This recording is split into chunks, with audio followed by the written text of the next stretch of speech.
กองประชุมใหญ่ผู้แทนพระสงฆ์ทั่วเมืองเวียงทองสมัยที่8ได้จัดขึ้นในวันที่30มิถุนายนที่ผ่านมานี้อยู่ที่วัดภูเวียงทองไสยรามโดยการเป็นประธานของญาติทานคำพรทาอินไสยวงศ์ประธานองค์การพุทธศาสนาสัมพันธ์เมืองให้เกียรติเข้าหัวมีญาติทานคำปันอินทวงศ์คณะกรรมการศูนย์กลางองค์การพุทธศาสนาสัมพันธ์ประธานองค์การพุทธศาสนาสัมพันธ์แขวงบุรีคำไซท่านอรุณศักดิ์ปฐมวงศ์เลขาพรรคเมืองท่านนางเกตแก้วกรมแสงหองประธานแนวลาวสร้างศาสตร์แขวงเมียพระสงฆ์แนวลาวสร้างศาสตร์ทั่วเมืองในบ้านและแขกถึกเชิญเข้าร่วมกองประชุมพระไมคานไสยสารหองประธานองค์การพุทธศาสนาสัมพันธ์เมืองได้ขึ้นผ่านแผนบริงานการเคลื่อนไหวองค์การพุทธศาสนาสัมพันธ์เมือง5ปี2025-2025ต่อกองประชุมใหญ่ครั้งที่8ขององค์การพุทธศาสนาสัมพันธ์ลาวว่า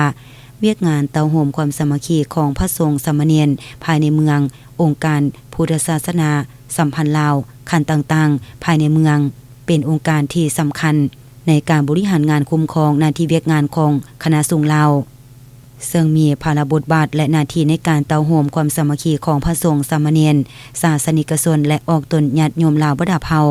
คณะองค์การพุทธศาสนาสัมพันธ์ลาวทุกคันภายในเมืองได้เอาใจใส่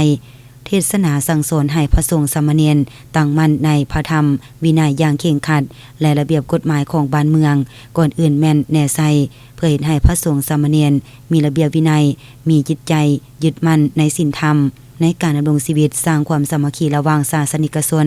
ต่างศาสนาและให้มีความสามัคคีฮักแพงซึ่งกันและกัน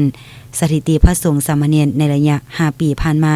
ทั่วเมืองเวียงทองปี2020มีพระสงฆ์15องค์สามเณร24องค์ปี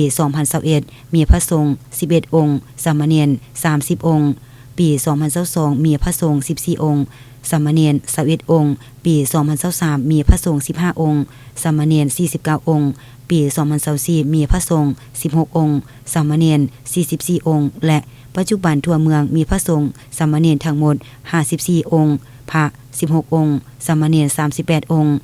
ซึ่งระยะผ่านมาทางคณะสงฆ์ได้กำหนดเอาวันศีลและวันบุญประเพณีต่างๆเป็นโอกาสเผยแพร่หลักธรรมคำสอนของพระสัมมาสัมพุทธเจ้าก็คือศีล5ศีล8ให้ออกตนญาติโยมภายในขอบเขตเมืองอย่างต่อเนื่องเพื่อปลูกจิตสำนึกให้แก่พุทธศาสนิกชนมีความกตัญญูกตเวทีต่อบุพการีเคารพต่อผู้อาวุโสและสั่งสอนออกตนญาติโยมให้ยำรู้ถึงบาปบุญคุณโทษการกระทำสิ่งที่บ่ดีผิดต่อหิตของประเพณีและระเบียบกฎหมายของบ้านเมืองระยะผ่านมาเวียกงานกรรมาธิการสารนูประการ5ปีผ่านมาแดวใจใส่สมทบกับภาคส่วนที่เกี่ยวข้องปลุกระดมคนขวยออกตนญาติโยมเป็นเจ้าศรัทธาประกอบวัตถุปัจจัยเข้าในการปกปักรักษาก่อสร้างและบูรณะปฏิสังขรณ์วัดวาอารามได้ดีพอสมควรเคียงคู่กับการสร้างขึ้นใหม่หลายแห่งภายในเมืองในแต่ละวัด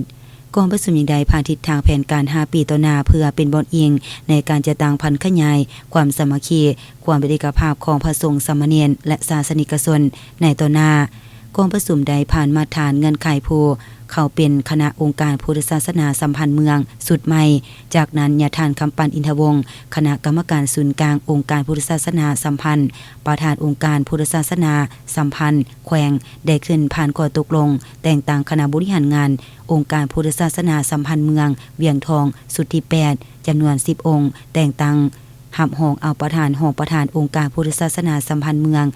ซึ่งมีหลายชื่อดังนี้